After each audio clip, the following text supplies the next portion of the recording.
Assalamualaikum warahmatullahi wabarakatuh. Kami dari kelompok 1 akan mempresentasikan tentang bab 3 yaitu pencatatan transaksi, dan anggotanya yaitu ada 4 cewek dan 6 cowok. Yuk simak di video berikutnya.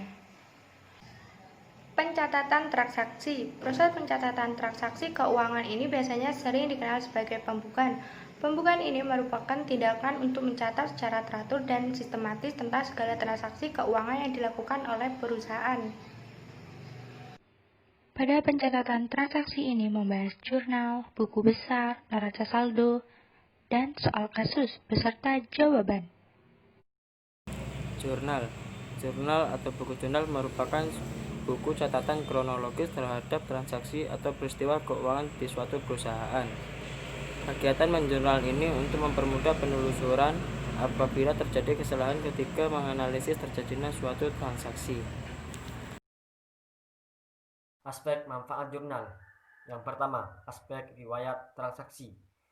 Dengan membaca buku jurnal dapat diperoleh gambaran tentang kegiatan perusahaan dalam periode tertentu dicatat secara kronologis. Dan yang kedua, aspek deteksi kesalahan.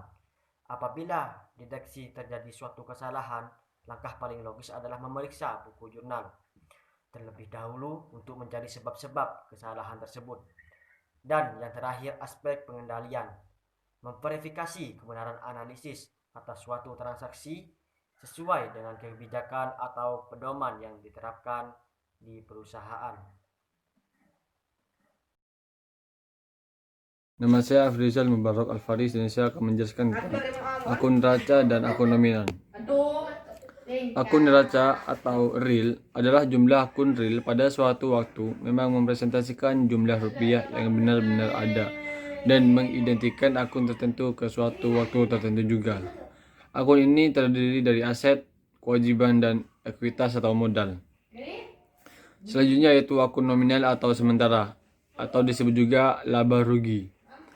Jumlah total akun tersebut pada akhir periode akan ditutup atau dipindahkan ke akun modal, sehingga akun nominal tersebut pada awal periode berikutnya tidak mempunyai saldo. Akun ini terdiri dari pendapatan dan beban-beban atau biaya-biaya. Materi selanjutnya akan disampaikan oleh rekan saya. Terima kasih. Selanjutnya, aturan debit dan kredit. Jenis akun. 1. Aset. Debit, kredit, debit. 2. Utang atau kewajiban. Kredit, debit, kredit. 3. Modal atau ekuitas. Kredit, debit, kredit. 4. Pendapatan. Kredit, debit, kredit. 5. Beban. Debit, kredit, debit. 6. Prefer. Debit, kredit, debit. Selanjutnya akan dijelaskan oleh rekan saya. Bentuk buku jurnal. Bentuk buku jurnal dibedakan menjadi 3. Yang pertama yaitu bentuk buku jurnal sederhana, yaitu bentuknya tidak rumit dan tanpa penjelasan yang terperinci. Yang kedua, bentuk buku jurnal standar. Pada umumnya dibuat dalam bentuk terbaris dan memiliki beberapa kolom sesuai kebutuhan. Kolom-kolom tersebut akan memudahkan pencatatan transaksi dan nilai informasinya secara lebih terperinci. Yang ketiga, bentuk buku jurnal khusus. Jurnal yang dikelompokkan secara khusus sesuai dengan jenis transaksinya. Dan ini adalah macam-macam jurnal khusus. Yang pertama adalah jurnal pembelian, jurnal penjualan, jurnal penerimaan kas, jurnal pengeluaran kas, dan yang terakhir adalah jurnal memorial. Buku besar atau ledger adalah suatu catatan yang berisi kumpulan akun-akun yang merupakan suatu kesatuan tersendiri dan saling berhubungan. Bentuk buku besar terdiri dari 1. Bentuk T. Buku besar yang paling sederhana dan berbentuk huruf T serta mempunyai 2 ruas, yaitu ruas kiri debit dan ruas kanan kredit. Contohnya seperti yang terdapat di dalam gambar. 2. Bentuk 2 kolom kontro atau sebelah menyebelah. Contohnya seperti yang terdapat di dalam gambar. 3. Bentuk 3 kolom atau saldo tunggal. Contohnya seperti yang terdapat di dalam gambar. 4. Bentuk 4 kolom atau saldo rangkap. Contohnya seperti yang terdapat di dalam gambar. 5. Bentuk 6 kolom pada dasarnya sama seperti buku besar 4 kolom. Perbedaannya hanyalah di kolom saldonya yang dipisahkan antara debit dan kredit.